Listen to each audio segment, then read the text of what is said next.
محمد وعلى آل محمد كما باركت على إبراهيم وعلى آل إبراهيم إنك حميد مجيد يا رب صل وسلم دائما أبدا على حبيبك خير الخلق كلهم.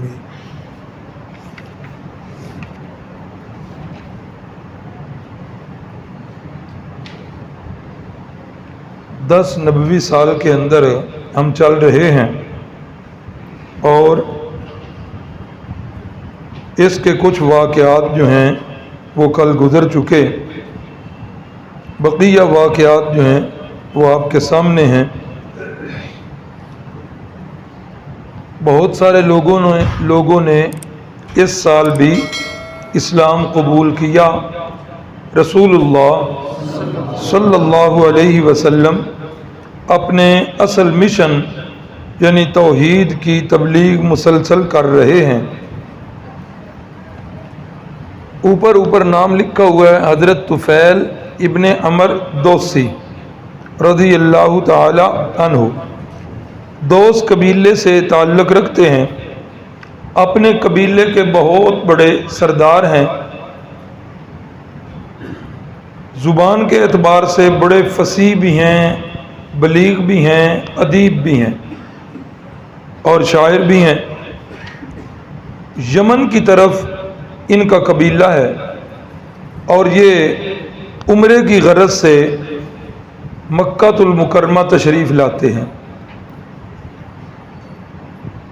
قریش کے ساتھ ان کے بڑے گہرے روابط ہیں، بڑے اچھے تعلقات ہیں، کیونکہ یاد ہوگا کہ یہ مکے والے جو ہیں ان کی معیشت کیا تھی. ان کا اپنا گزر بسر جو ہے وہ دو سفروں پر تھا، سردی کا سفر اور گرمی کا سفر. رحلۃ الشتاء والصیف، ایک سردی کا سفر ہے اور ایک گرمی کا سفر ہے. گرمیوں کے علاقے میں یمن کی طرف چلے جاتے، ادھر سے چیزیں خریدتے، اور سردیوں کے اندر ملک شام کی طرف چلے جاتے. تو یہ دو سفر ان کے ہوتے تھے، اسی پر ہی ان کی معیشت کا دار و مدار تھا. تو یہ اس قبیلے کی طرف بھی ان کا آنا جانا تھا. اس لیے جس وقت یہ قبیلے کے سردار حضرت طفیل تشریف لائے تو انہوں نے بڑی آؤ بھگت کی، بڑا پروٹوکول دیا، بڑی مہمان نوازی کی، اور ساتھ ساتھ ان کی ذہن سازی بھی کی جا رہی ہے کہ طفیل یہاں مکے کے اندر ہمارا ہی ایک بندہ ہے.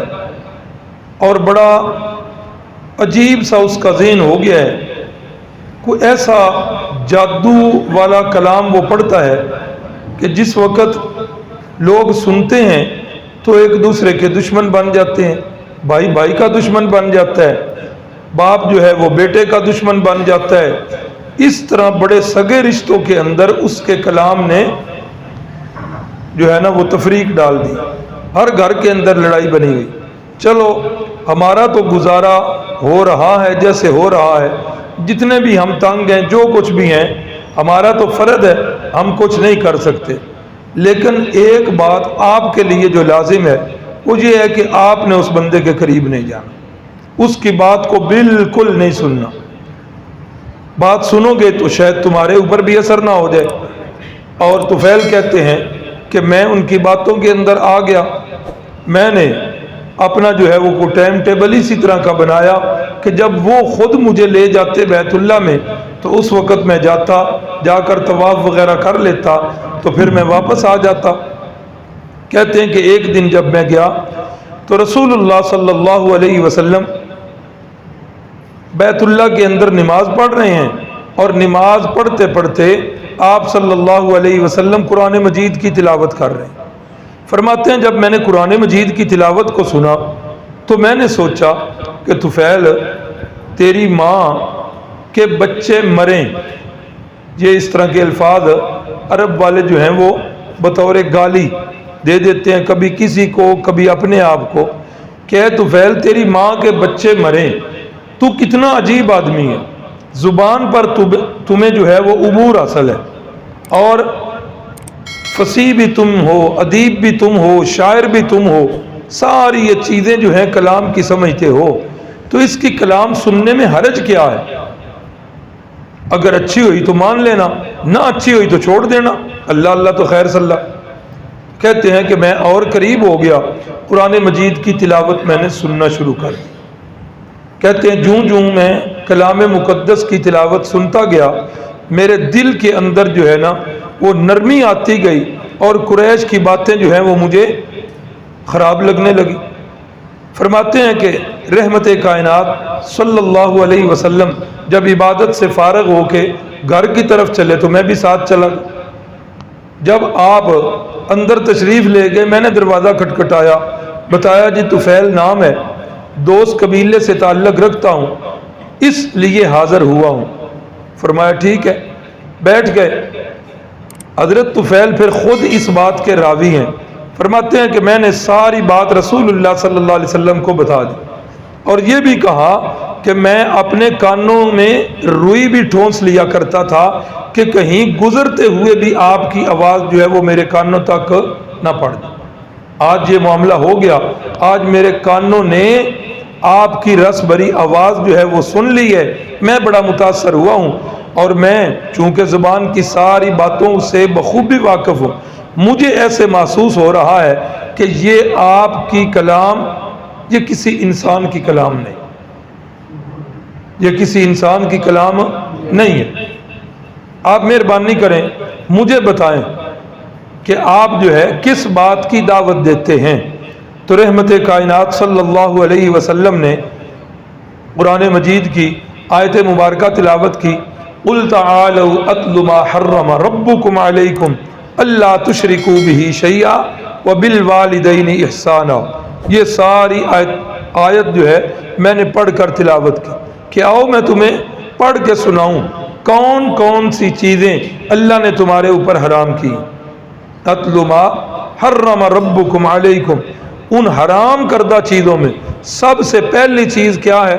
لا تشرکوا بہ شیئا، کہ اللہ کے ساتھ شرک نہیں، نہ اللہ کے کسی پیغمبر کو، نہ کسی نبی کو۔ اللہ اکبر۔ استاد سید محمد حسین شاہ صاحب نیلوی اللہ ان کی قبر کو منور فرمائے، وہ جس وقت یہ بات کرتے تھے نا تو ان کے الفاظ رٹے ہوئے تھے، تو وہ رٹے رٹائے الفاظ اتنا بار بار انہیں بولتے کہ وہ ہمیں بھی یاد ہو گئے۔ تو فرمایا کرتے تھے کہ اللہ کے سوا کسی کو معبود نہیں سمجھنا، کسی کی عبادت نہیں کرنی، نہ عیسیٰ کی، نہ عزیر کی، نہ بی بی مریم کی، نہ کسی غیر کی۔ یہ بالکل ان کے الفاظ، نہ عیسیٰ کی، نہ عزیر کی، نہ بی بی مریم کی، نہ کسی غیر کی، کسی کی عبادت نہیں کرنی، ان میں سے کسی کو بھی اللہ کے ساتھ شریک نہیں کرنا۔ فرمایا جس وقت رسول اللہ صلی اللہ علیہ وسلم نے یہ آیت پڑھی، میرے دل کے اندر جو ہے نا قرآن مجید کی عظمت اور زیادہ بیٹھ گئی۔ میں نے کہا آپ کس چیز کی پھر دعوت دیتے ہیں؟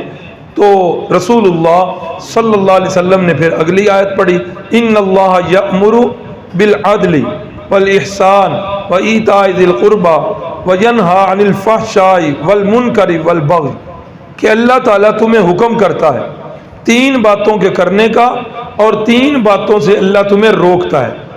کس چیز کی طرف اللہ حکم کرتا ہے؟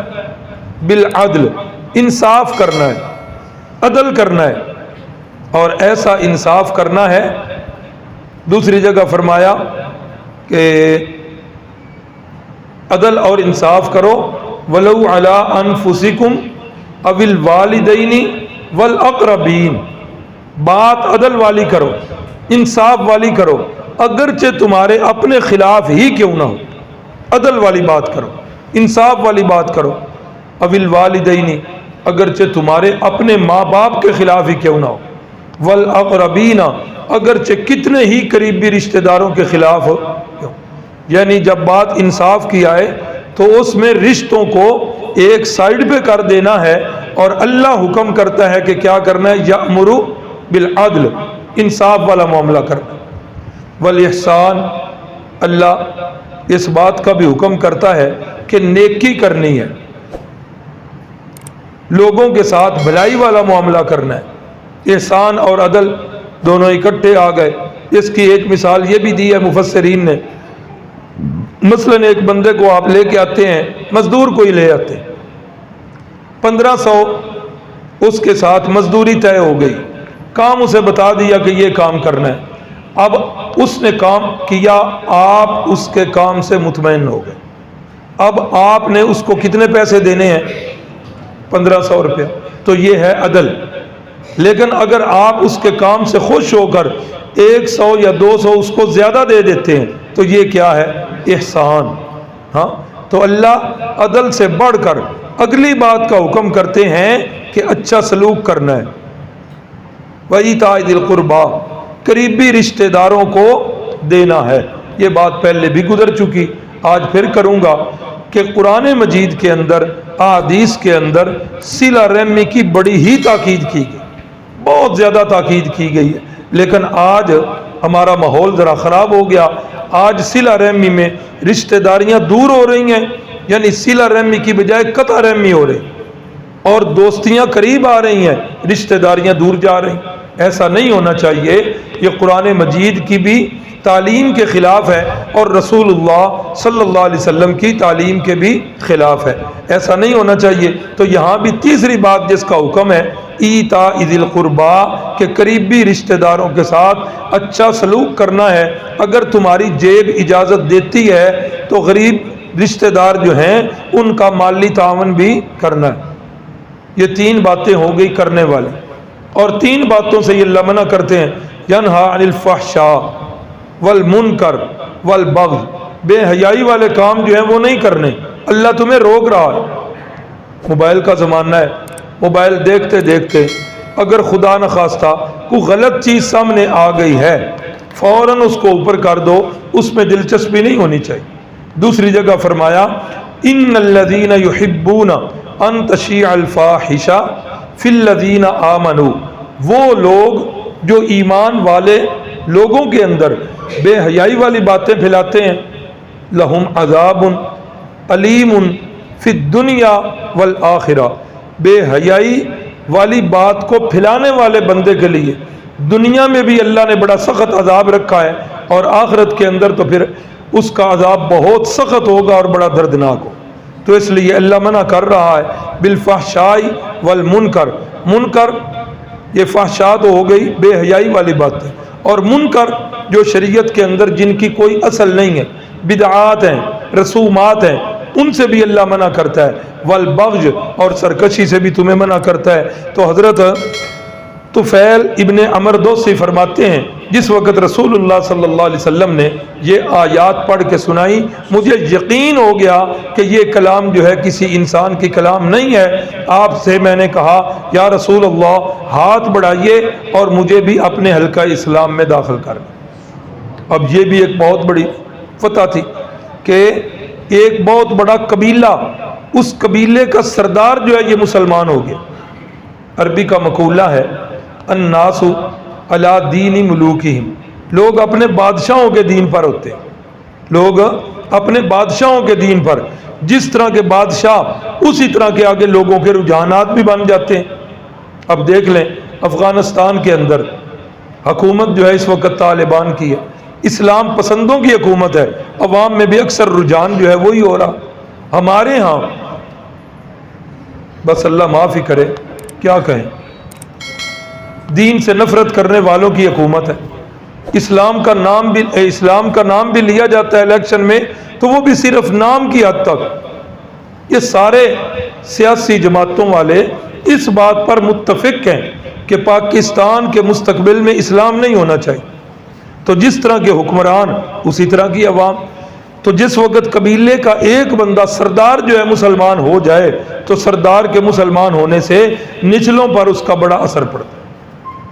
تو میں نے کہا دعا کیجئے کہ میرا قبیلہ جو ہے وہ بھی مسلمان ہو جائے۔ تو رحمت کائنات صلی اللہ علیہ وسلم نے دعا کی، اللہم اہد دوسا، اے اللہ دوس قبیلے کو ہدایت نصیب فرماؤ۔ فرماتے ہیں کہ جس وقت میں اپنے قبیلے کی طرف گیا، رسول اللہ صلی اللہ علیہ وسلم نے یہ بھی فرمایا، دعا دی، اے اللہ طفیل کو کوئی خاص نشانی بھی عطا فرما دے۔ فرماتے ہیں کہ میرا قبیلہ جس وقت سامنے آیا، میں پہاڑی پر پہنچا، آخری پہاڑی، اس کے بعد اترائی تھی اور قبیلہ سامنے تھا، تو میرے یہ دونوں آنکھوں کے درمیان، شام کا وقت ہے، اندھیرا ہو چکا ہے، میری دونوں آنکھوں کے درمیان ادھر پیشانی میں ایک نور جو ہے وہ ظاہر ہوا، اور اس کی روشنی میرے آگے آگے چل رہی ہے، اور وہ نور جو ہے وہ دور سے نظر آ رہا۔ تو میرے دل میں یہ بات آئی کہ یہاں تو اس نور کا ہونا شاید مناسب نہ ہو کہ قبیلے والے یہی نہ سمجھ لیں کہ اس کو برس کی بیماری لگ گئی، کہ بیماری ہوتی ہے نا جس میں وہ چمڑے کا کچھ حصہ جو ہے اس کا رنگ چٹا سفید ہو جاتا ہے، برس کی بیماری، تو میرے قبیلے والے اس کو کہیں بیماری نہ سمجھ لیں۔ فرماتے ہیں میں نے ادھر ہی اللہ سے دعا کی کہ اے اللہ اس نور کو کسی اور جگہ پہ کر دے، تو دعا کا اثر یہ ہوا کہ وہ نور جو ہے ادھر سے غائب ہو کر میری لاٹھی کے ایک سرے پہ آ گیا۔ اب وہ میری لاٹھی روشن ہے اور اس کو میں یوں ٹارچ کی طرح آگے کیا ہوا ہوں اور اپنا رستہ دیکھ کر جا رہا ہوں۔ گھر پہنچا، بیوی پاس آئی، میں نے کہا تیرا میرا رشتہ ختم، اب تیرا میرا رشتہ نہیں ہے۔ کیوں؟ کہا کہ اللہ نے مجھے دین سے سرفراز کیا، میں موحد بن چکا ہوں، اور تیرا عقیدہ ابھی شرکیہ ہے، شرکیہ عقیدے والے کا اور موحد کا کوئی جوڑ نہیں ہے، تو لہٰذا میرا تیرا کوئی تعلق نہیں۔ اس نے کہا پھر تعلق برقرار رکھنا ہے تو کوئی صورت ہے؟ میں نے کہا ہاں ہے، وہ یہ ہے کہ جو میں دین جس کو میں قبول کر کے آیا ہوں اسی دین کو تم بھی قبول کر لو، پھر ہمارا رشتہ جو ہے وہ برقرار ہوگا۔ ملتان کسی زمانے کے اندر خیر المدارس کے اندر بہت بڑا پروگرام ہوتا تھا، بہت بڑا پروگرام۔ اب تو وہ دن بدن ذوق کم ہو رہے ہیں، 3 4 دن کا جو ہے یہ پروگرام ہمارے قلعے کے اندر استاد قاضی صاحب کے پروگرام جو ہے 3 دن تک ہوا کرتے تھے، 3 دن 3 راتیں مسلسل، بڑی دور دراز سے علماء آیا کرتے تھے۔ تو وہاں خیر المدارس کے پروگرام کے اندر حضرت شیخ القرآن صاحب بھی تھے، حضرت شاہ جی سید عنایت اللہ شاہ صاحب بخاری رحمہ اللہ یہ بھی تھے۔ تو شیخ القرآن صاحب رات بیان کر کے ادھر ہی سو گئے خیر المدارس میں۔ صبح حضرت امیر شریعت سید عطا اللہ شاہ صاحب بخاری جو اس وقت علیل تھے اور سخت بیمار تھے، پروگرام میں نہ پہنچ سکے، تو حضرت شیخ القرآن صاحب ان کی عیادت کے لیے چلے گئے۔ تو جس وقت شاہ جی کی عیادت کے لیے گئے تو حضرت شاہ جی فرمانے لگے حضرت شیخ القرآن سے کہ رات کہیں آپ نے وہ حضرت شاہ عبد القادر محدث دہلوی کا حاشیہ تو نہیں پڑھ کے سنایا، لا تنکحوا المشرکات حتی یؤمن والا؟ قرآن مجید کی آیت ہے، یہ بعد میں مدینہ میں نازل ہوئی۔ سورۃ بقرہ جو ہے یہ مدنی ہے نا، پہلے جو ہے رشتہ ناطہ جائز تھا، تو اس آیت کے بعد مشرک اور موحد کا رشتہ ناطہ جو ہے وہ ختم ہو، اور یہی حضرت شاہ عبد القادر لکھ رہے ہیں۔ قرآن مجید کی آیت کا مفہوم ہے کہ اے ایمان والو، مشرکہ عورت حسن میں، مال میں، نسب میں کتنی ہی اونچی کیوں نہ ہو، اگر وہ مشرکہ عورت ہے تو تمہارے لیے اس کے ساتھ نکاح کرنا جائز نہیں۔ اور اسی طرح ایمان والی عورتوں سے کہا فرمایا کہ اگرچہ مشرک مرد خوبصورتی میں، مال و دولت میں، حسب نسب میں کتنا اونچا ہی کیوں نہ ہو، تو تم نے مشرک مرد کے ساتھ اے ایمان والی عورتوں نکاح نہیں کر۔ اس کے حاشیے میں حضرت شاہ عبد القادر محدث دہلوی رحمہ اللہ لکھتے ہیں۔ شاہ عبد القادر صاحب کا حوالہ اس لیے دے دیا جاتا ہے کہ اردو زبان کے اندر سب سے پہلا ترجمہ جو ہے وہ حضرت شاہ عبد القادر رحمہ اللہ نے کی، سب سے پہلا ترجمہ۔ اور ایک وقت تو بڑا سخت طوفان آ گیا، لوگوں نے یہاں تک فتوے دیے کہ اس بندے کے ہاتھ کاٹ دینے چاہیے، کیوں اس نے قرآن کا ترجمہ کیا ہے؟ ہاں، لیکن جو اہل حق تھے انہوں نے کہا کہ شاہ صاحب نے بہت اچھا کام کیا تاکہ عام لوگ جو ہیں آگے ہو جائیں۔ بھائی سفیان صاحب آپ بھی آگے آ جائیں، شیخ صاحب آگے ہو جائیں، باہر والے ساتھی بھی اندر آ جائیں۔ شاہ صاحب نے بہت اچھا کام کیا، اور علماء نے یہ لکھا کہ اگر قرآن مجید اردو زبان میں نازل ہوتا تو بالکل یہی ہوتا جو حضرت شاہ صاحب نے کیا، اس کے حاشیے میں حضرت شاہ صاحب لکھتے ہیں پہلے مشرک میں اور موحد میں رشتہ ناتا جاری تھا، اس آیت سے حرام ٹھہرا، مرد یا عورت ان دونوں میں سے کسی ایک نے شرک کر لیا تو ان کا نکاح ٹوٹ گیا۔ پھر آگے شرک کی تعریف بتاتے ہیں کہ شرک کیا ہے۔ تو حضرت امیر شریعت نے شیخ القرآن صاحب سے پوچھا کہ رات آپ نے کہیں یہ حاشیہ پڑھ کے تو نہیں سنایا؟ شیخ القرآن صاحب فرماتے ہیں میں نے کہا ہاں جی سنایا ہے، کیوں خیر تو ہے، آپ تک یہ خبر کیسے؟ تو امیر شریعت فرمانے لگے میرا جو خادم ہے نا نور محمد یا نور حسین اس کا نام ہے، یہ بھی پروگرام سننے گیا ہوا تھا، تو یہ جس وقت واپس آیا ہے صبح سحری کے وقت یا پچھلی رات کے وقت، اس نے آتے ہی اپنی بیوی کو جگا دیا۔ اس نے کہا کرمال یہ دس کہ تیرا عقیدہ کی۔ اب وہ بیچاری گھریلو عورت وہ اس کے سوال کو نہ سمجھ سکی، اس نے کہا یہ ہن عقیدے پوچھنے کا کیڑا ٹائم ہے؟ اس نے کہا نا راول پنڈی تو ایک مولوی صاحب آئے نے ان آج بڑیاں دے نکاح روڑ چھڑے، تو لہذا پہلے اپنا عقیدہ بتاؤ تب جو ہے بے شک سو جانا۔ اس نے کہا پتہ نہیں کیا کہہ رہے ہو، مجھے نہیں سمجھ۔ کہنے لگا اچھا سنو، میرا عقیدہ وہ ہے جو سید عطا اللہ شاہ صاحب بخاری کا ہے، اور اس نے کہا میرا بھی وہی عقیدہ ہے۔ اس نے کہا اچھا چلو پھر آرام کے ساتھ سو جاؤ۔ تو صبح جب ہوئی تو اس کی بیوی نے مجھے بتایا کہ رات اس نے آ کے بڑا تنگ کیا ہے اور یہ اس طرح کی باتیں کر رہا تھا، تو اسی وقت مجھے شک ہوا کہ یہ حضرت مولانا غلام اللہ خان صاحب جو ہیں انہوں نے حضرت شاہ عبد القادر والا حاشیہ پڑھ کے سنایا۔ تو حضرت طفیل جو ہیں یہ بھی اپنی بیوی سے کہنے لگے کہ کرمال یہ کم مک گئے، تو انہوں نے کہا کہ نہیں رشتے کو برقرار رکھنا ہے، کہا اسلام قبول کرو۔ کہنے لگی اچھا ایک بات بتاؤ، اگر یہ بت جو ہیں جو ہم نے اپنے معبود بنائے ہوئے ہیں یہ ہمارے بچوں کو نقصان نہیں دیں گے تو ٹھیک ہے پھر میں اسلام قبول کر لیتا۔ تو فرماتے ہیں میں نے کہا اس بات کی میری گارنٹی ہے یہ کچھ بھی نہیں کہیں گے، ہمارے اولاد کو نقصان نہیں دے سکتے۔ تو بیوی جو ہے مسلمان، پھر والد جو ہے ان کو اسلام کی دعوت دی، گھر والے تقریباً سارے ہی مسلمان ہو گئے، قبیلے پر اسلام پیش کیا لیکن قبیلے والے مسلمان نہ ہوئے۔ پھر دوبارہ چکر لگا، آپ نے پھر جو ہے نا دعا کے لیے درخواست کی، فرمایا طفیل تبلیغ جاری رکھو اور نرمی والا معاملہ رکھو، اللہ کو منظور ہوا تو انشاءاللہ قبیلہ دوس جو ہے یہ اسلام کے اندر آ جائے۔ تیسرے سفر میں جب آئے تو 70 کے 80 کے قریب خاندان جو ہے وہ ان کے ساتھ تھے اور انہوں نے آ کر اسلام قبول کیا اور رسول اللہ صلی اللہ علیہ وسلم کی سنگت کو اختیار کیا۔ تو یہ حضرت طفیل ابن عمر دوسی ہیں۔ حضرت زماد کا واقعہ چونکہ اس وقت بالکل ایگزیکٹ تاریخ تو مرتب نہیں ہو رہی تھی، یہ حالات و واقعات سن کر جو ہے یہ پھر بعد میں سیرت نگاروں نے تاریخیں تو بعض نے حضرت زماد کا واقعہ 10 نبوی کا لکھا ہے اور بعض نے 11 نبوی کا بھی لکھا ہے، بہرحال آگے ہو یا پیچھے ان کا بھی واقعہ سن لیں۔ یہ جو ہے نا ایک قبیلہ ہے شنوعہ قبیلہ، وہاں کے رہنے والے جھاڑ پھونک میں دم شم کرنے میں بڑے ماہر تھے۔ ہاں ایک عقین تھا ان کا دم جائز ہے بشرطے کہ قرآن مجید کی آیت سے کیا جائے، اللہ تعالیٰ کے جو نام ہیں ان سے کیا جائے، رسول اللہ صلی اللہ علیہ وسلم کی جو دعائیں ہیں ان سے کیا جائے، دم جائز ہے اور رسول اللہ صلی اللہ علیہ وسلم سے اس کا ثبوت بھی ہے۔ تو یہ بڑا دم کیا کرتے تھے، جنات کا، جادو کا وغیرہ وغیرہ۔ تو جس وقت یہ مکے کے اندر آئے تو کچھ اوباشوں نے کہا کہ چچا زماد ہمارا ایک بندہ جو ہے اس کو بڑے دورے پڑ رہے ہیں، عجیب و غریب باتیں کرتا ہے، عجیب و غریب باتیں سناتا ہے، کوئی نہ اس پر آسیب کا اثر ہو گیا۔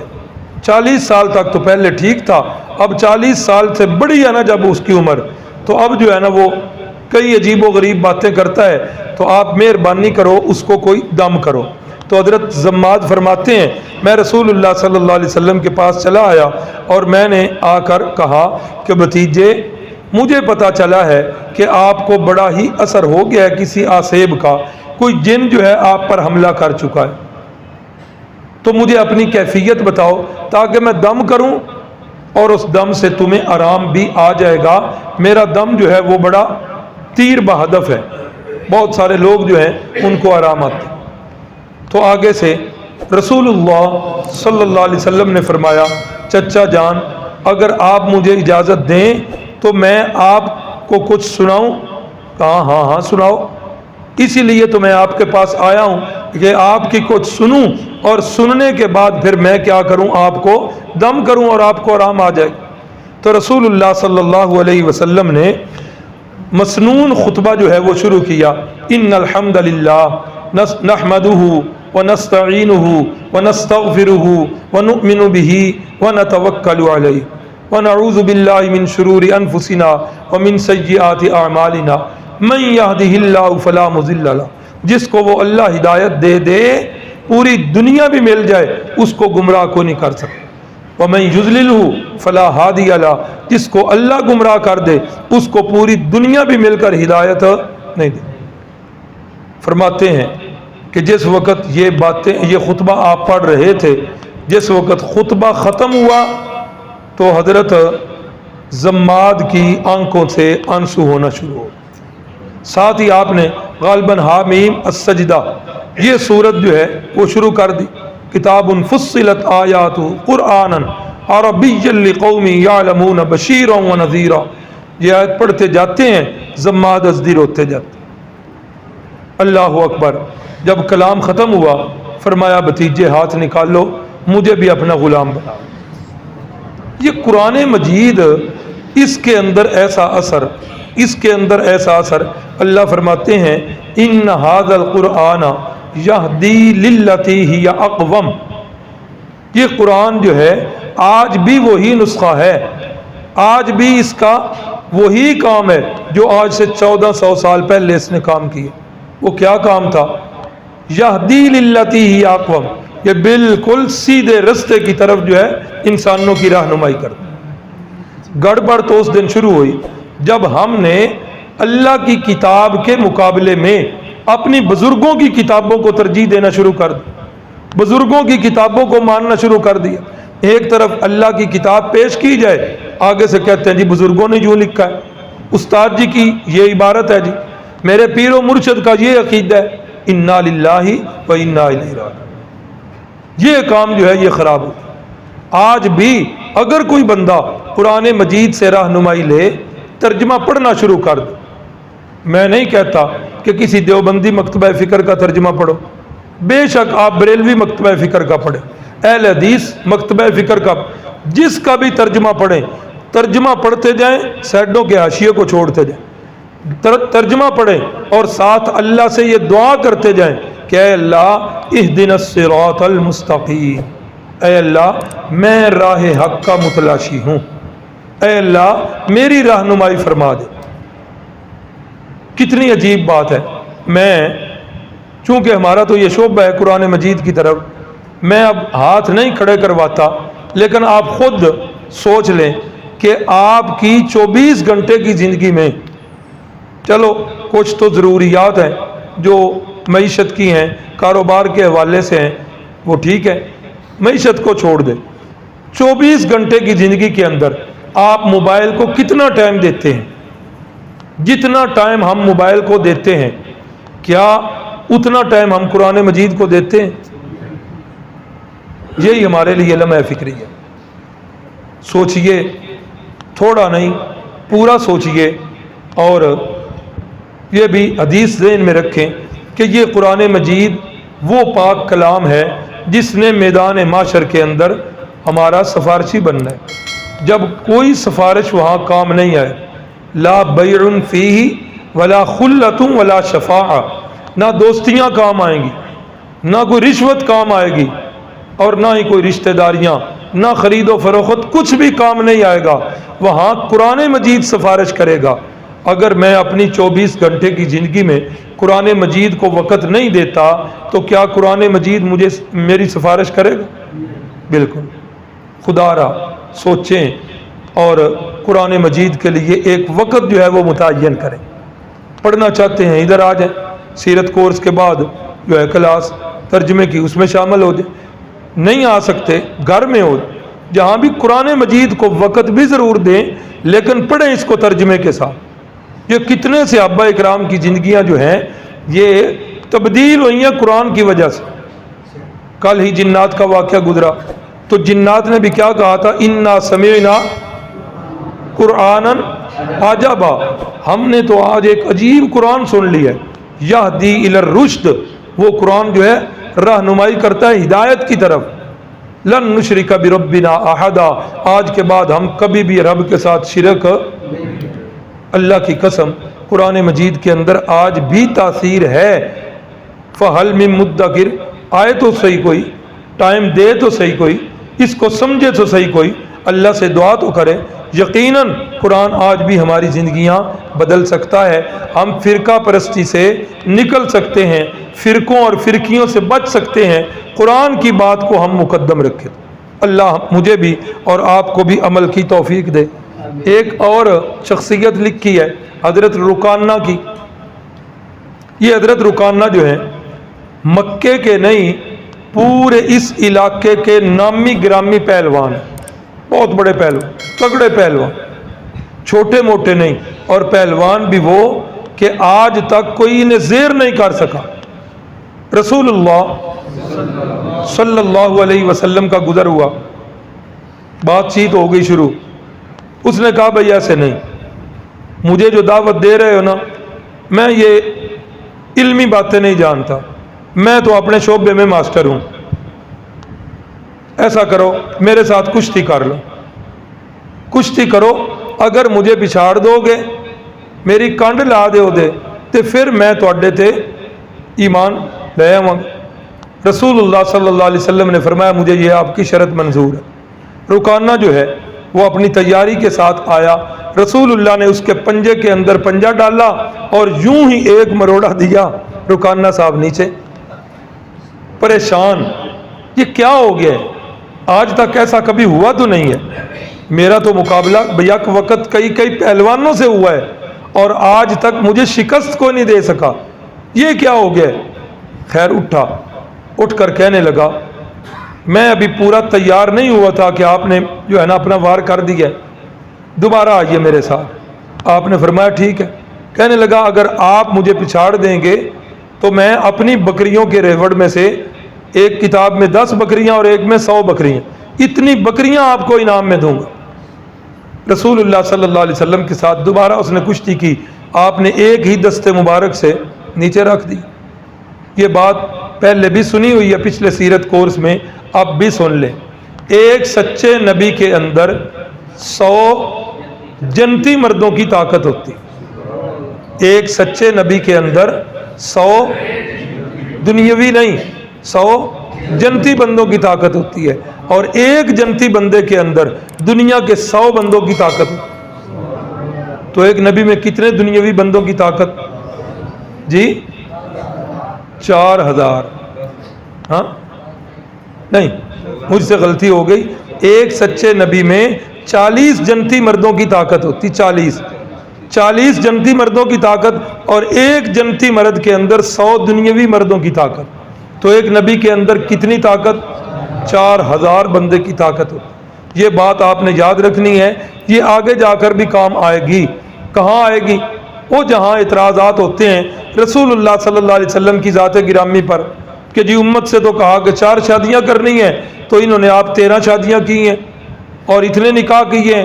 نعوذ باللہ، معاذ اللہ، ثم معاذ اللہ، استغفر اللہ. چونکہ یہ باتیں ہو رہی ہیں، ورنہ زبان پر لانے کو دل تو نہیں کرتا، لیکن یہ باتیں اب نیٹ پر بھی موجود ہیں. کفار دشمنان اسلام یہ باتیں کر رہے ہیں. وہ کہہ رہے ہیں کہ یہ مسلمانوں کا نبی نعوذ باللہ عورتوں کا رسیہ تھا، یہ شہوت پرست تھا، اس نے اتنی شادیاں کی ہیں.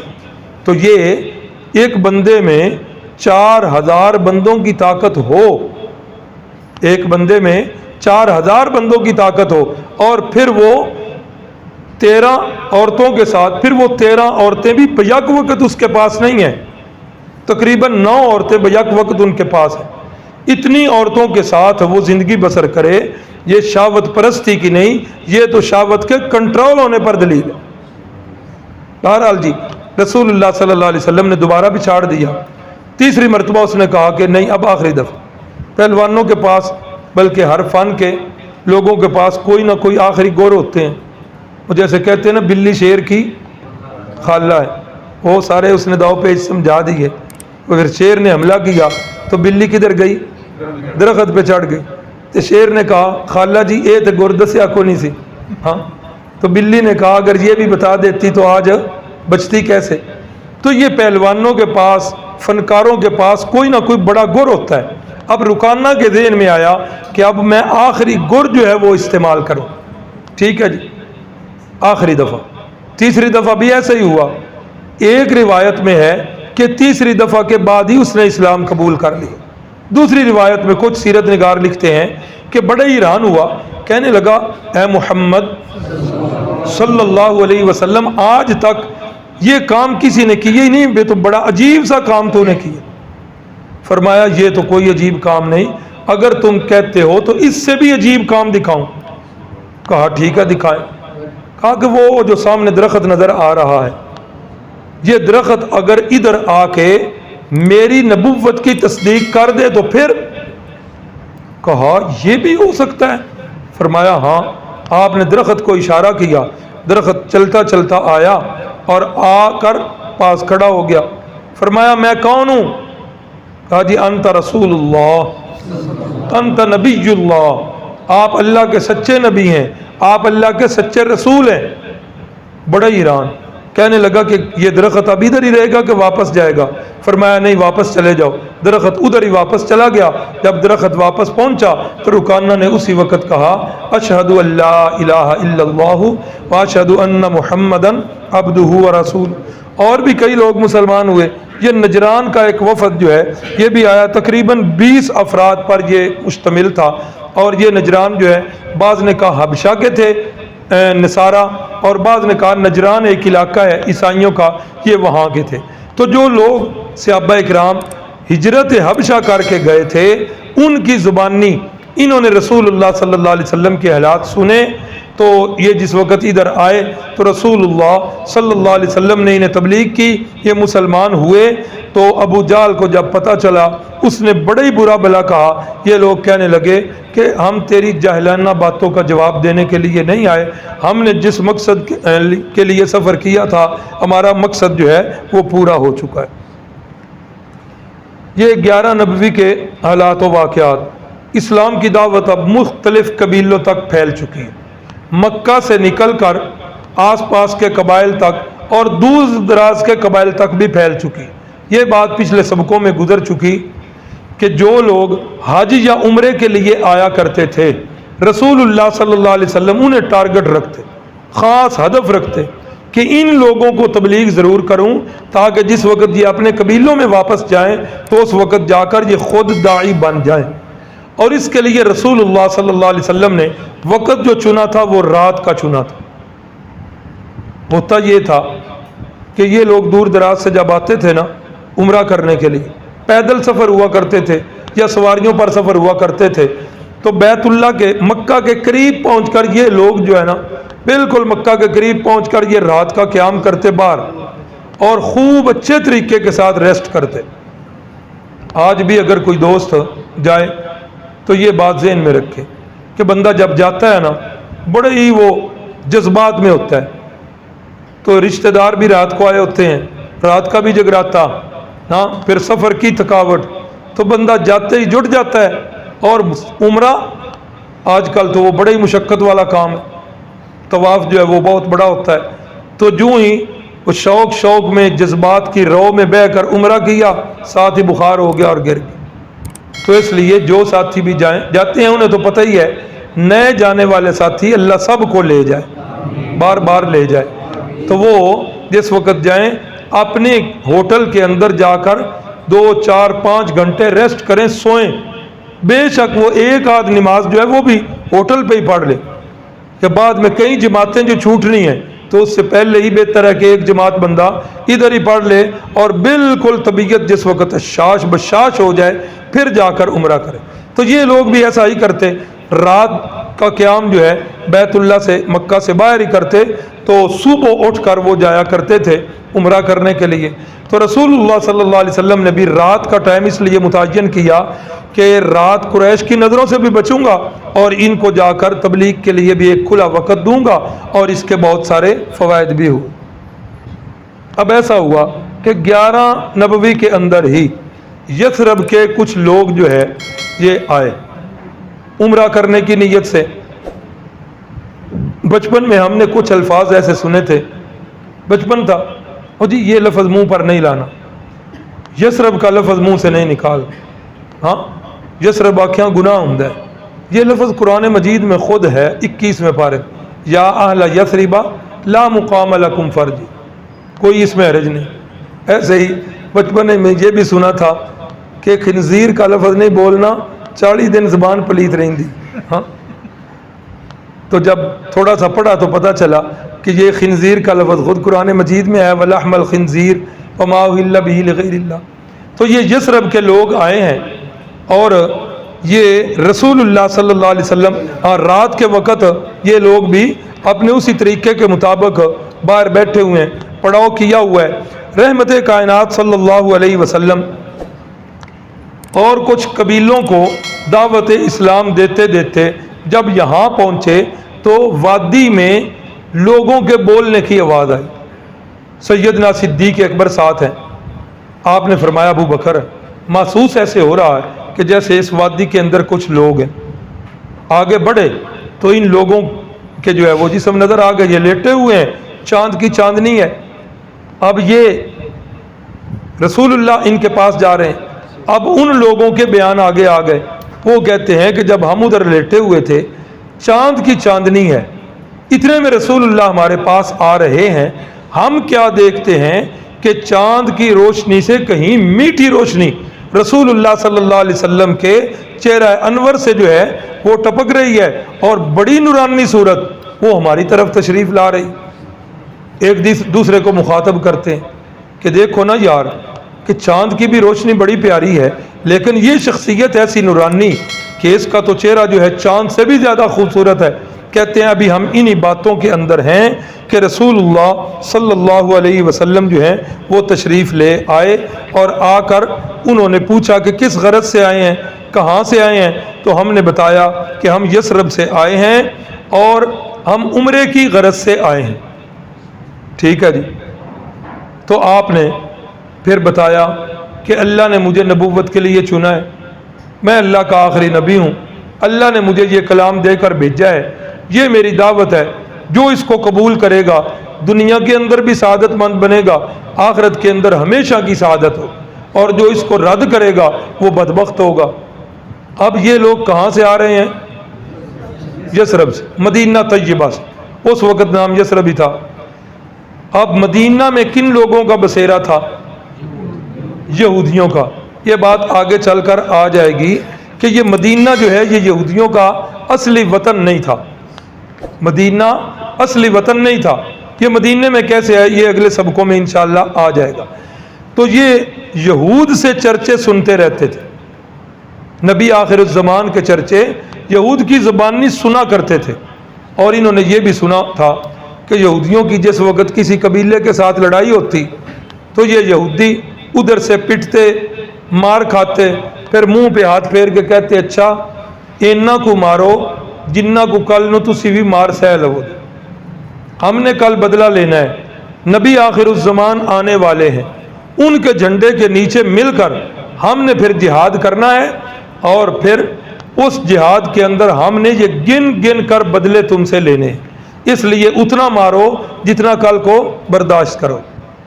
اب یہ ساری باتیں یہودیوں سے سنی ہوئی ہیں, اور قرآن مجید نے بھی بتایا یہود کے بارے میں, الذین آتیناہم الکتاب یعرفونہ کما یعرفون ابناءہم.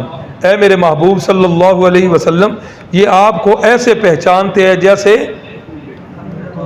جیسے اپنے بیٹوں کو پہچانتے ہیں. قرآن کے الفاظ پہ قربان جائیں, یہ نہیں کہا جیسے اپنے باپ کو پہچانتے ہیں, بڑا معاملہ الٹ ہے. بیٹے کا باپ کو پہچاننا, اس میں غلطی بھی لگ سکتی ہے. کتنے نہیں ایسے ہوتے کہ بچپن سے ہی وہ لے لیا ہوتا ہے ایک بچہ اور اس کو پتہ بھی نہیں ہوتا کہ یہ جسے میں امی ابو کہہ رہا ہوں یہ میرے حقیقی باپ نہیں ہے. کئی دفعہ خاندانوں میں ایسے ہو جاتا ہے. پھر ٹوئیاں لان والے بھی وچ ہوں نے وہ 10 چڑھتے ہیں کہ تیرا ابا نہیں ہوئے. ہاں اس بیچارے کو نہیں پتا ہوتا, وہ اسی کو باپ کہہ رہا ہوتا ہے. یہ بھی غلطی. اور مفسرین نے دوسرا نقطہ لکھا کہ ہاں تو باپ کو بیٹے کے پہچاننے میں غلطی نہیں لگتی. دوسرا نقطہ یہ لکھا کہ باپ نے بیٹے کے پورے جسم پر نظر ڈالی ہوتی. بیٹے کے جسم کا ایک ایک عضو بچپن میں باپ کی آنکھوں سے گزرا ہوتا ہے, جبکہ اس کا برعکس نہیں. تو جو باپ کی پہچان ہے بیٹے کے پہچاننے میں, بیٹا اس طرح باپ کو پہچان نہیں سکتا. اس لیے فرمایا اے محبوب یہ آپ کو ایسے پہچانتے ہیں جیسے اپنے بیٹوں کو پہچانتے. تو ان یثرب والوں نے یہ باتیں سن رکھی تھی, اس لیے جب دعوت اسلام دی گئی زمین پہلے ہی زرخیز تھی, جو ہی بیج آیا فوراً ہی فصل جو ہے وہ لہلانا شروع ہو.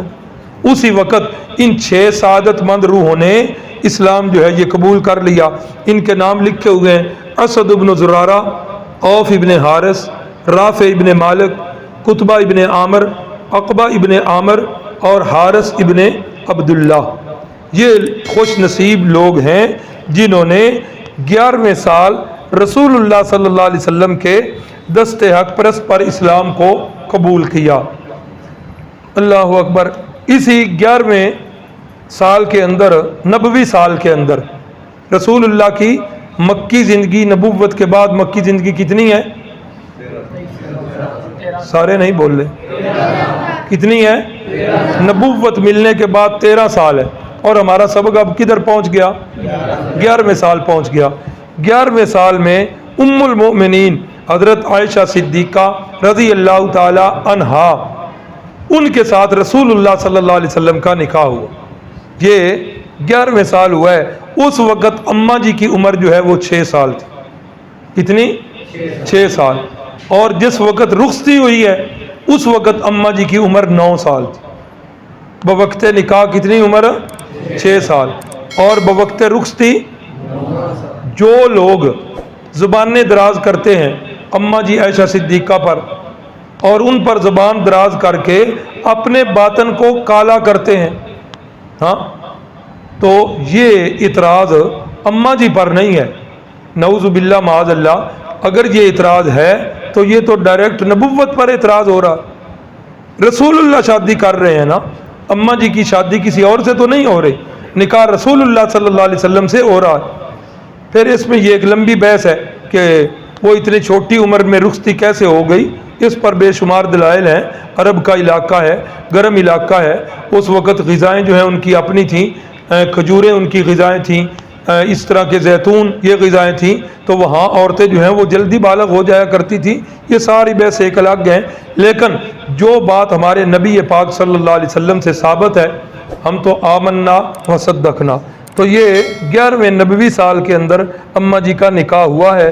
بوقت نکاح اماں جی کی عمر کتنی بتائی؟ 6 سال. اور رخصتی کتنی عمر میں ہوئی؟ 9 سال. واقعہ اسراء اور واقعہ معراج. اللہ اکبر. معراج کا لفظ تو سب نے سنا ہوا ہے, اسراء کا لفظ شاید کچھ نے ابھی پہلی دفعہ سنا ہو. بہرحال یہ معراج کا جو واقعہ ہے اس کے 2 حصے ہیں. ایک حصہ جو ہے مسجد حرام سے مسجد اقصی تک, یعنی بیت اللہ سے بیت المقدس تک, یعنی مکہ سے فلسطین تک. یہ پہلا حصہ ہے, اس کو کہتے ہیں زمینی سفر, اور اس کا عربی میں نام ہے اسراء, مسجد حرام سے مسجد اقصی تک. اور اس کا ذکر ہے قرآن کے 15ویں پارے میں.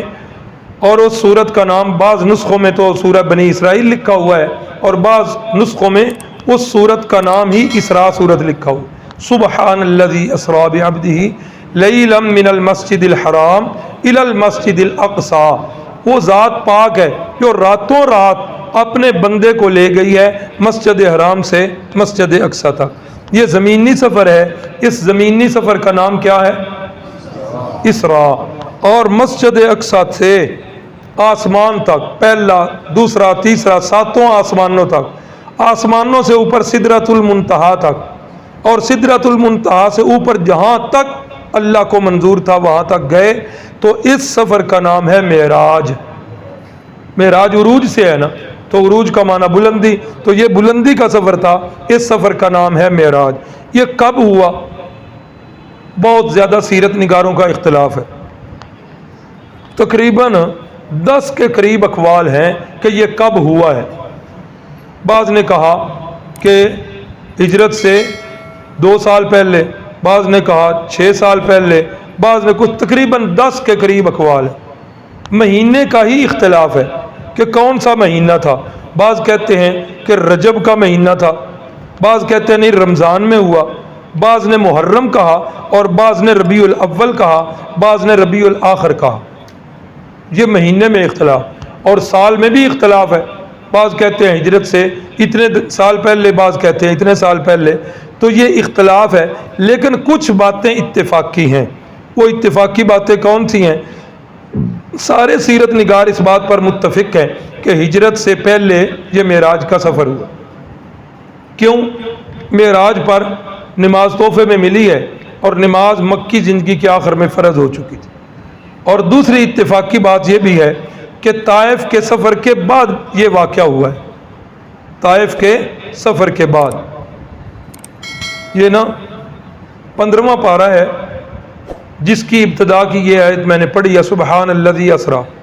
اس سے پچھلی صورت جو ہے وہ کون سی ہے؟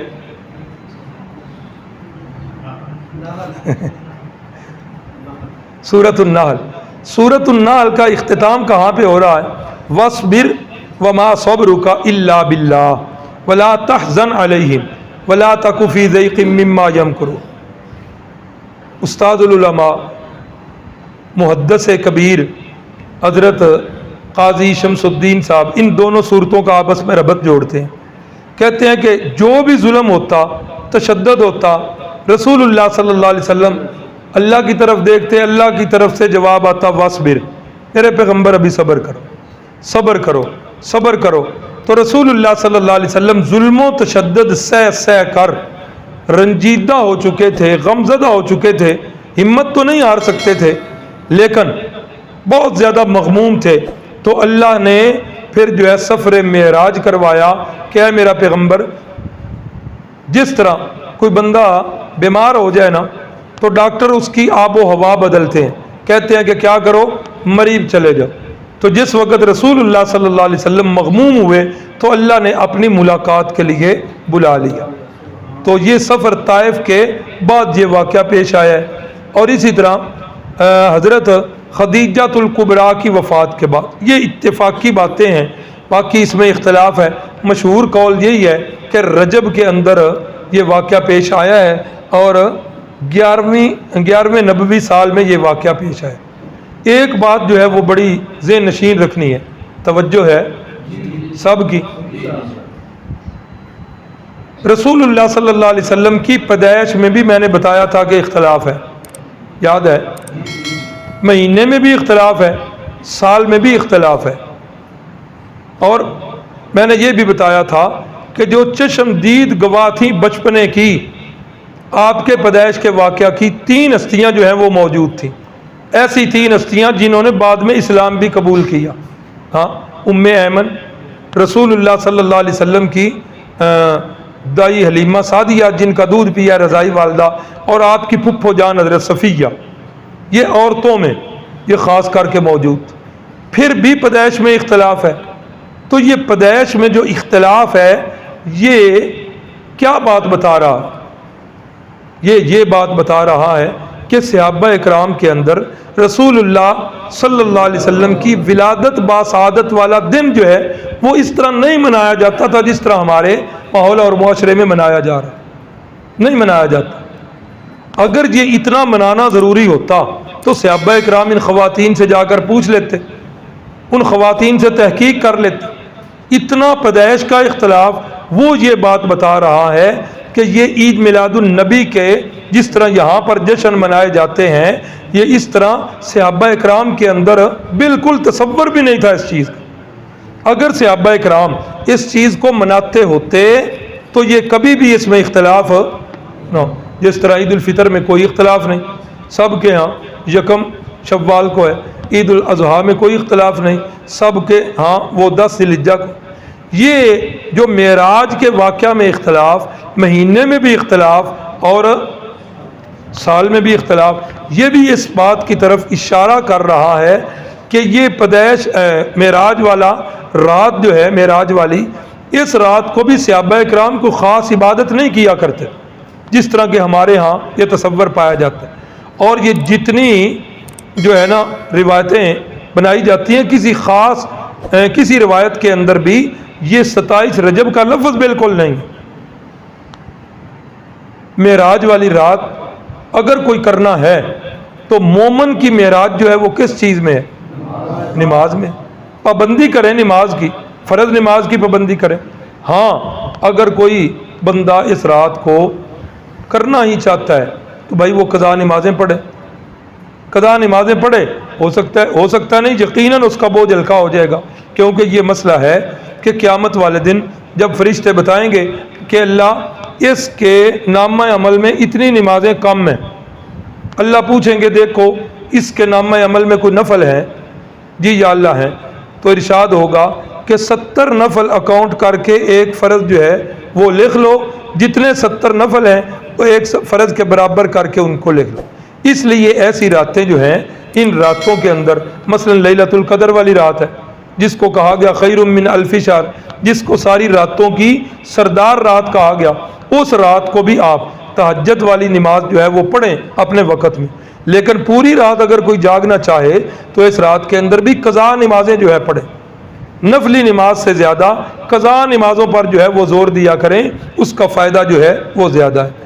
تو یہ اسراء کا جو معنی یہ بھی بتا دیا اور معراج کا معنی بھی بتا دیا، اور یہ سفر جو ہے یہ شروع کہاں سے ہوا ہے وہ میں نے ایک دفعہ پہلے بھی اشارہ کیا، دوبارہ سن لیجئے کہ امت کے اندر ایک طبقہ ایسا پایا جا رہا ہے جن کا یہ عقیدہ ہے کہ حضرت سیدنا علی المرتضیٰ رضی اللہ تعالیٰ عنہ کی شان رسول اللہ کے برابر ہے، اور انہی میں سے ایک گروہ کا یہ عقیدہ ہے کہ نہیں، رسول اللہ سے بھی شان اونچی ہے۔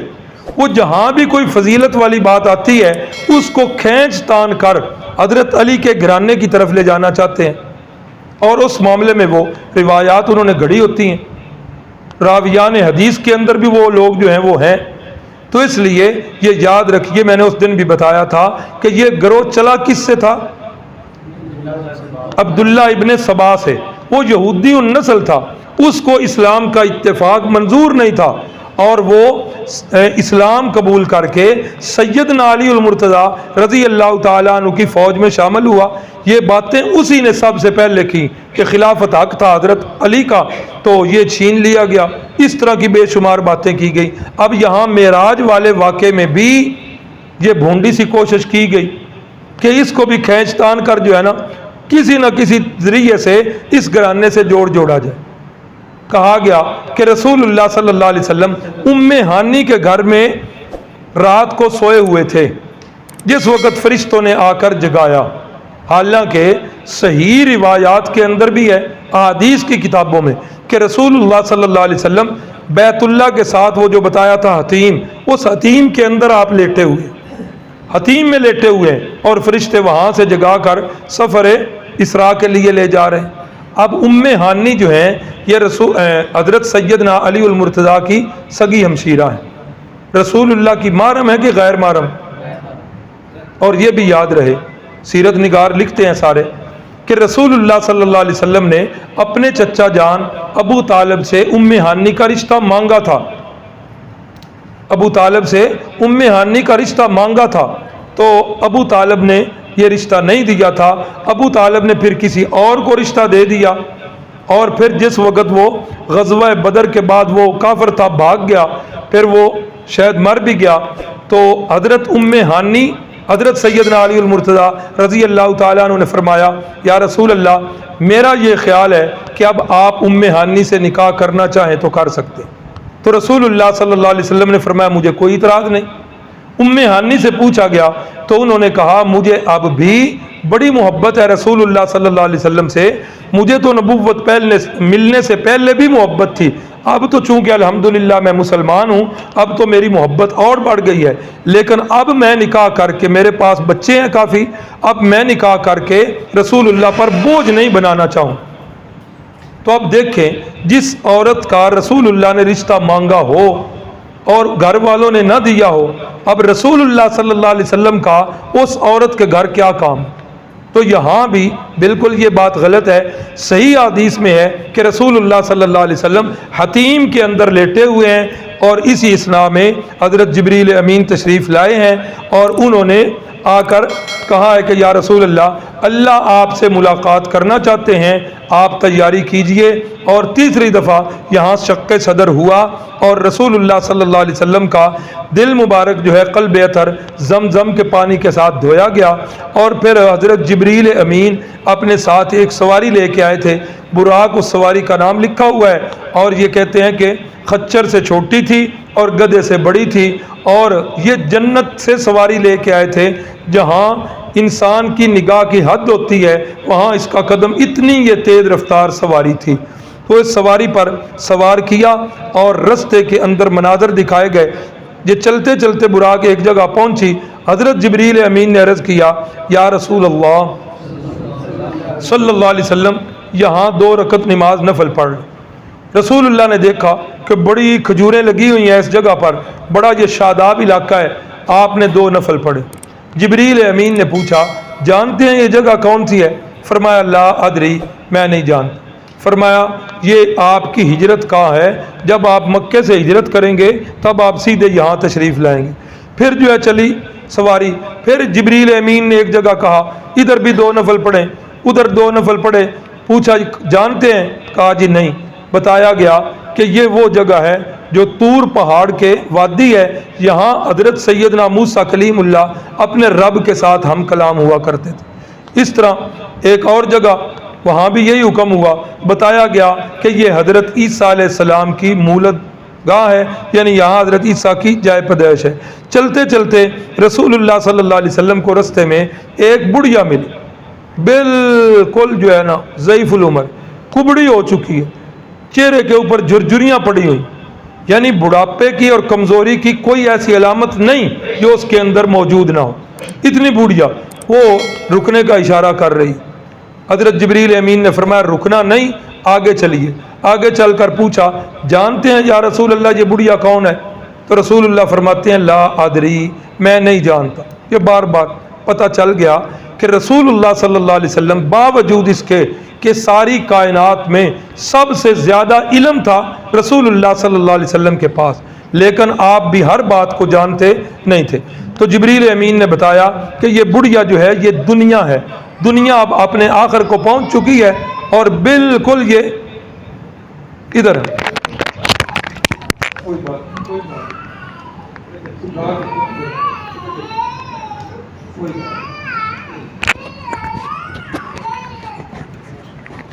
پیار کریں جی، بہت پیاری بچی ہے ماشاءاللہ، اللہ تعالیٰ نصیب اچھے کرے، اللہ تعالیٰ سب کی بچیوں کے نصیب اچھے کرے۔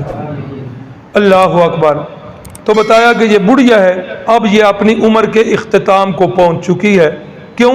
اس لیے کہ ایک حدیث میں رسول اللہ نے فرمایا آنا والساعہ کا ہاتھ ہے، یہ 2 انگلیاں سے کر، میں اور قیامت جو ہے بالکل اس طرح جڑے ہوئے ہیں، یعنی میرے بعد اور کوئی نبی نہیں آئے گا، بلکہ میرے بعد، میرے زمانے کے بعد آخر میں قیامت ہی قائم ہوگی۔ تو اس وقت دنیا جو ہے آخری عمر کو تھی، اب تو 1500 سال اس بات کو بھی گزر چکے ہیں۔ ایک بوڑھا بھی رستے میں ملا، اس نے بھی روکنے کی کوشش کی۔ جبریل امین نے فرمایا آگے چلیے، یہ بے ایمان شیطان لعین ہے، آپ کو روکنا چاہتا ہے۔ رستے کے اندر اور بھی کئی مناظر جو ہیں رسول اللہ صلی اللہ علیہ وسلم نے دیکھے، جو لوگوں کو مختلف جو ہے نا عذابوں کے اندر دیکھا۔ کچھ لوگوں کو دیکھا کہ ان کے ناخن جو ہیں وہ تانبے کے بنے ہوئے ہیں اور اپنا ہی گوشت جو ہے وہ نوچ نوچ کے کھا رہے ہیں، اپنا ہی گوشت۔ بتایا یہ وہ لوگ ہیں جو اپنے مسلمان بھائیوں کی غیبت کیا کرتے تھے۔ غیبت کے اندر بڑا چسکا ہے، بڑا ہی سواد آتا ہے۔ جس وقت غیبت کری دی، دوسرے دیاں برائیاں بیان کری دیاں نے، بڑا ہی چسکا۔ پہلے عورتیں مشہور تھیں، لیکن اب مرد بھی کم نہیں ہے، مردوں کے اندر بھی یہ بات پائی جا رہی۔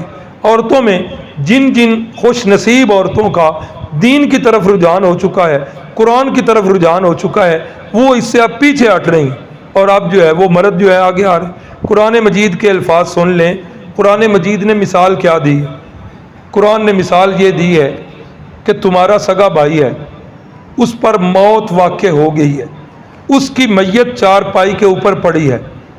قرآن سوال کرتا ہے، تم میں سے کوئی بندہ اس بات کو پسند کرتا ہے کہ اپنے مردہ بھائی کی لاش کا گوشت کاٹے اور کاٹ کر اسے کھانا شروع کر دے؟ فرمایا ایحب احدکم ان یاکل لحم اخیہ میتا، مردار بھائی کے گوشت کو کوئی کھانا پسند کرتا ہے؟ قرآن نے کہا فکرہتموہ، تم کیا کرتے ہو؟ اس کو ناپسند کرتے ہو، تو غیبت بھی یہی چیز ہے، پھر اس کو کیوں پسند کرتے؟ تو فرمایا کہ یہ گوشت نوچ کر کھانے والے یہ غیبت کرنے والے ہیں۔ اسی طریقے کے ساتھ کچھ کاشتکار نظر آئے رستے کے اندر جو آگے آگے بیج دیتے جا رہے ہیں، پیچھے سے فصل جو ہے وہ لہلہانے شروع ہو جاتی، اور آخر پہ پہنچتے ہیں، پھر جو ہے وہ فصل کی کٹائی کرتے ہیں، پھر بیچ دیتے ہیں، پھر فصل۔ فرمایا یا رسول اللہ، یہ مجاہدین فی سبیل اللہ، یہ فلسطین کے مجاہد ہیں، ہاں یہ غزہ کے خوش نصیب ہیں جو اپنی تن من دھن جو ہے دین کے اوپر وار رہے ہیں۔ فرمایا یہ ان کی کھیتی ہے، بالکل پک رہی ہے۔ اسی طریقے کے ساتھ دیکھا کہ کچھ لوگ جو ہیں ان کے جسم پر کپڑے نہیں ہیں، جسم کے اوپر کپڑوں کے ٹکڑے چیتھڑے ہیں۔ بتایا یہ وہ بدبخت ہے جو اپنے مال کی زکوٰۃ نہیں دیا کرتے تھے۔ اسی طرح کچھ لوگوں کو دیکھا ان کے سامنے بڑا ہی خوشبودار بھنا ہوا گوشت پڑا ہوا ہے، اور دوسری طرف جو ہے گلا سڑا بدبودار گوشت پڑا ہوا ہے۔ یہ لوگ جو ہیں ادھر سے تازہ گوشت کو چھوڑ کر بدبودار گوشت کو کھاتے ہیں، منہ میں ڈالتے ہیں، بڑی نفرت کرتے ہیں، لیکن پھر اس کو چبا کے بڑی مشقت سے نگلتے ہیں، پھر اور بوٹی اٹھاتے ہیں۔ جبریل امین نے بتایا کہ یہ وہ لوگ ہیں جو اپنی محرم عورتوں کے ہوتے ہوئے، اپنی بیویوں کے ہوتے ہوئے، یہ اپنی شہوت جو ہے وہ غیر عورتوں سے جا کے پوری کیا کرتے تھے، یہ وہ بدبخت لوگ ہیں۔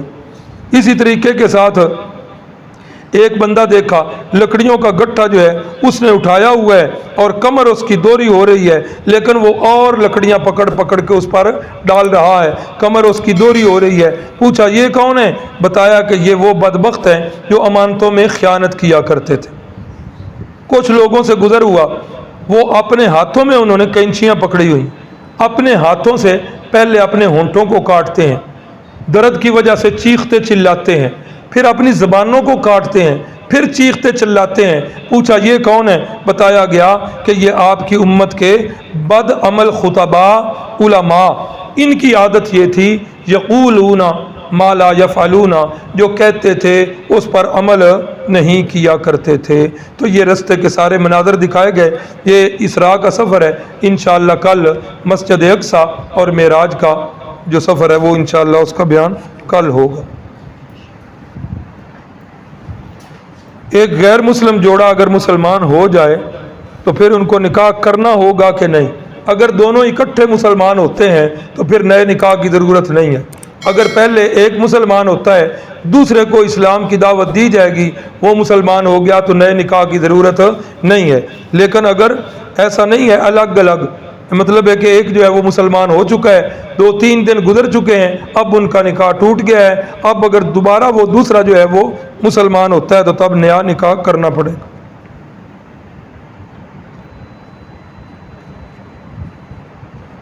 اگر یہ بات اتفاقی ہے کہ واقعہ معراج سفر طائف کے بعد ہوا، تو وہ جو سفر ہجرت سے 6 سال پہلے کا بتاتے ہیں وہ تو اتفاق نہ رہا۔ اس پر کیا دلیل ہے؟ یہ دلیل پوچھے جی سیرت نگاروں سے، میں تو ناقل ہوں، جو پڑھتا ہوں وہ آپ کو امانت سمجھ کر آپ تک پہنچا دیتا ہوں۔ 10 سے بھی شاید زیادہ اقوال ہیں۔ بہرحال چونکہ اس وقت تو یہ سیرت ترتیب نہیں نہ دی جا رہی تھی، اس وقت یہ تو بعد والوں نے آپ کی سیرت کو، صحابہ اکرام کے واقعات اور احادیث کو اکٹھا کر کے انہوں نے یہ چیزیں اخذ کی ہیں۔ اس وقت تو یہ سن بھی نہیں تھا، نہ قمری سال تھا، ہاں مہینے قمری تھے، یہ محرم سفر یہ تو ظہور اسلام سے پہلے کے تھے، لیکن یہ سن، یہ کیلنڈر یہ اس وقت نہیں تھے، اس لیے اس میں اختلاف۔ بسم اللہ الرحمن الرحیم۔ الحمدللہ رب العالمین والعاقبۃ للمتقین اللہم صلی علی سیدنا و مولانا محمد النبی الأمی وعلی آلہ وسلم۔ اے اللہ تیرے بندے تیرے گھر میں بیٹھ کر تیرے سامنے ہاتھ پھیلا کر تجھ سے مانگ رہے ہیں۔ اے اللہ یہ تو اپنے ذہن اور گمان کے مطابق مانگ رہے ہیں، اے اللہ تو اپنی شان کے مطابق انہیں عطا فرما دے۔ اے اللہ اپنی رحمت کے خزانوں سے ان کی جھولیوں کو بھر دے۔ اے اللہ ان سب کو رزق حلال نصیب فرما دے۔ اے اللہ قرض سے ان کی جان کو چھڑا دے۔